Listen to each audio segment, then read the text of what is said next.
کے ساتھ ڈاکٹر حسن اور صاحب سے گزارش کروں گا کہ وہ آج کی گفتگو فرمائے آج کی اس تقریب کے حوالے سے محترم ڈاکٹر حسن صاحب.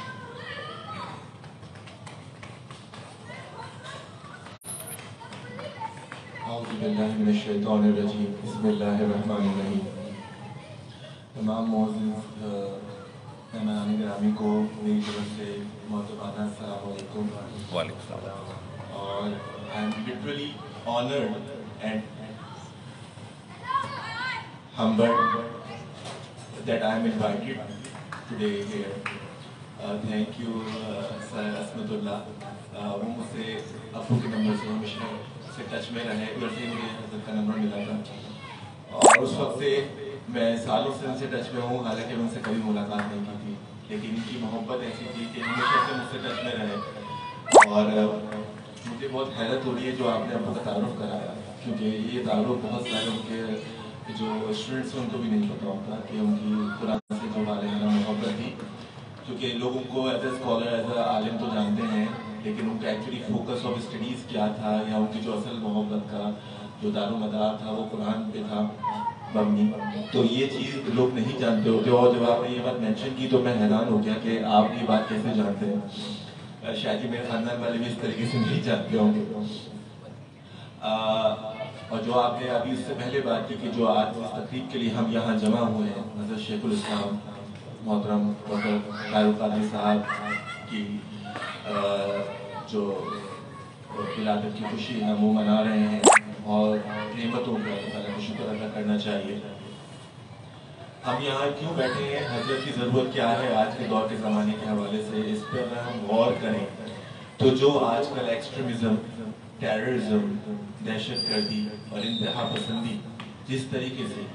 مسلمانوں سے نتھی کر دی گئی, چاہے وہ پاکستان کا مسلمان ہو, چاہے وہ فلسطین کا مسلمان ہو, سیریا کا مسلمان ہو, ہندوستان کا مسلمان ہو یا کسی بھی ملک کا ہو, دنیا میں کہیں بھی مسلمان ہیں تو ان کو دیکھ کے, ان کے حلیے کو دیکھ کے, ان کے اللہ اکبر کے جو ان کے نماز کا جو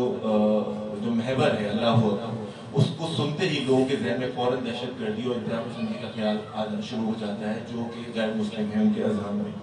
وہ کیوں آتا ہے؟ کیونکہ ہمارے ہی کچھ بھائی کچھ اپنی معاشی مجبوریوں, کچھ اغیار کے ہاتھوں غلط استعمال ہو کے کچھ ایسے کارروائیاں کر گئے جس کی وجہ سے ایک اس طرح کی صورتحال پیدا ہوئی کہ دنیا بھر کے مسلمانوں کو ایک خاص طرح سے دیکھا جانے لگا, ایک خاص پیراڈائم میں ان کو فوکس کیا جانے لگا. اور اس صورتحال میں حضرت شیخ الاسلام نے جس طریقے سے مسلمانوں کا دفاع کیا اس کی نظیر نہیں ملتی. کس طرح انٹرنیشنل چینلز پہ پاکستان کی آواز بنے, مسلمانوں کی آواز بنے دنیا بھر کے. جس طرح ہمارے پاس پاکستان میں سمجھتا ہوں کہ اگر کوئی فگر ہے جسے ہم انٹرنیشنلی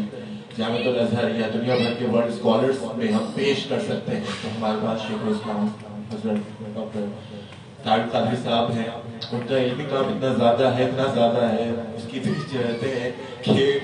وہ انہوں نے سمجھے پورا انسائکلوپیڈیا اسلام پہ کر دیا ہے, چاہے وہ تفسیر قرآن, چاہے وہ احادیث کا علم ہو, چاہے وہ کسی بھی اسپیکٹ آف ریلیجن اور ہسٹری ہو. ان کی تقاریر پہ یوٹیوب پہ موجود ہیں. میں خود سے بحث لیتا رہتا ہوں, ریکمینڈ کرتا ہوں لوگوں کو, بچوں کے لیے, کیونکہ بکس پڑھنا آج کل اویلیبلٹی کا اتنا ہے, ہماری لائبریری میں موجود ہے, لیکن آج کل بچوں کے پاس آپ کو پتہ ہے جس طرح سہولتیں ہیں, تو سب ایکسیس یہی ہے کہ ہم یوٹیوب کھولیں اور ان کے لیکچر سن لیں, اور اس سے ہمیں زیادہ جلدی معلومات مل جاتی ہے. دوست اثر اس طرح کا نہیں ہوتا. اور میں ابھی بھی بچوں کو یہی گائیڈ کرتا ہوں کہ ہمیں بک سے, جب ہم بک کھولتے ہیں, کتاب کھولتے ہیں, ریزی کرتے ہیں, جو اس سے ہمیں فیض ملے گا, جو علماء کی صحبت میں بیٹھنے سے ان کے جوتے سیدھے کرنے سے فیض ملے گا, وہ کبھی بھی یوٹیوب پہ سننے سے نہیں مل سکتا. اگر ایک شعر کی آواز میں سن رہا ہوں یوٹیوب پہ اور ایک سچ مچ میں شعر آ کے اس کی آواز لائیو سنوں تو میری حالت کچھ اور ہوگی اور اس کا کچھ اور ہوگی. تو یہی فرق ہے کہ علماء کی صحبت میں ہمیں بیٹھنا چاہیے, ان سے ڈائریکٹ فیضیاب ہونا چاہیے, اور جن کتاب پڑھ رہے ہوتے ہیں کتاب کھولتے وقت ہمارا فوکس ان الفاظوں پہ ہوتا ہے, اور ان الفاظوں کے وسیلے سے اس رائٹر سے ہوتا ہے جو وہ الفاظ لکھ رہا ہوتا ہے, کہہ رہا ہوتا ہے. اسی لیے جو لوگ دین سے محبت رکھتے ہیں, جو اپنے جو ذہنی مدارج ہیں اس کا ارتقاء چاہتے ہیں, ان کو چاہیے کہ وہ حضرت کی کتابوں سے ڈائریکٹ فیض اٹھائیں، اور جو بچے عام بچے جو جن کو ٹائم نہیں ملتا، جن کے بہت ذمہ داریاں ہیں، معاشی ذمہ داریاں، اتنے مشکل حالات چل رہے ہیں پاکستان کے، ہم سب کہیں نہ کہیں مسائل کا شکار ہیں، تو وہ یوٹیوب کے ذریعے ہی بھلے کچھ نہ کچھ سے فیض لیتے رہیں۔ اسی طریقے سے ہمارے یہاں میں کیونکہ انٹرفیتھ ہارمنی پہ کام کر رہا ہوں، انٹرافیتھ ہارمنی پہ کام کر رہا ہوں، ایک ایسی آواز جو کہ تمام مسائل کو جوڑ کے رکھنا چاہتی ہے، میں سمجھتا ہوں کہ ایون ہمارے جو اہل تشیعوں کے برادران ہیں پنجاب سے جن کا تعلق ہے، وہ بھی حضرت کی بے تحاشا عزت کرتے ہیں، ان سے بے تحاشا محبت رکھتے ہیں۔ اس کی کیا وجہ ہے؟ کیونکہ وہ ایک برج کا کام ادا کرتے ہیں۔ میں سمجھتا ہوں حضرت کیا، میں سمجھتا ہوں کہ انتہا پسندی کی کوئی گنجائش نہیں ہے، وہ لوگوں کو ٹالریٹ نہیں کرتے، ان کو اپنے سے آئسولیٹ کرتے ہیں، اپنے سے دور کرتے ہیں۔ لیکن باقی جتنے بھی لوگ ہیں جو اللہ کا نام لیتے ہیں، رسول کا نام لیتے ہیں، اور ایک جو ہے مسلمانوں کی بہتری چاہتے ہیں ان جنرل، وہ حضرت کے دامن میں سمو سکتے ہیں، چاہے وہ کسی بھی مسلک سے تعلق رکھتا ہوں، میں سمجھتا ہوں۔ اور ان سب جتنا بھی اس کا کام ہے، اگر اس کو اس طریقے سے پروجیکشن ہمارے پاکستان جس طریقے سے وہ کینیڈا میں رہتے ہیں اور ادھر بھی پاکستان میں آتے ہیں، ہمارے آج کا جو مسلمان ہے وہ یہ سمجھتا ہے کہ اگر ہم ماڈرن بن جائیں گے تو ہمارا دین سے تعلق ختم ہو جائے گا، یا اگر ہم دینی آدمی ہیں، ہم اسلامی شخصیت کے حامل ہیں، اسلامی شخصیت سے مراد وہ جو ہے کہ جس کا حلیہ اور جس کا ظاہر و باطن تھوڑا دینی ہوتا ہے، نماز کی پابندی مسجد میں جا کے کرتا ہے اور وہ سب چیزوں کو، اس پروٹوکول کو، ریچولز کو فالو کرتا ہے جو اسلام کی کتب میں مینشن ہے، تو وہ بھی ماڈرن نہیں رہ سکتا۔ آئی تھنک حضرت نے وہ چیز بھی سکھا دی کہ آج کے دور کے حوالے سے، آج کے دور میں جیتے ہوئے بھی ہم 1400 سال پہلے اپنی تعلیمات سے کیسے جڑے رہ سکتے ہیں، وہ ایک جو amalgamation ہے of modern values with our traditional religious doctrine and that with the orthodoxy.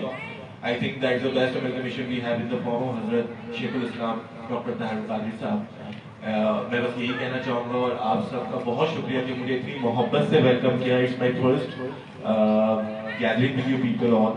and literally I'm really grateful to you all. Thank you so much for listening.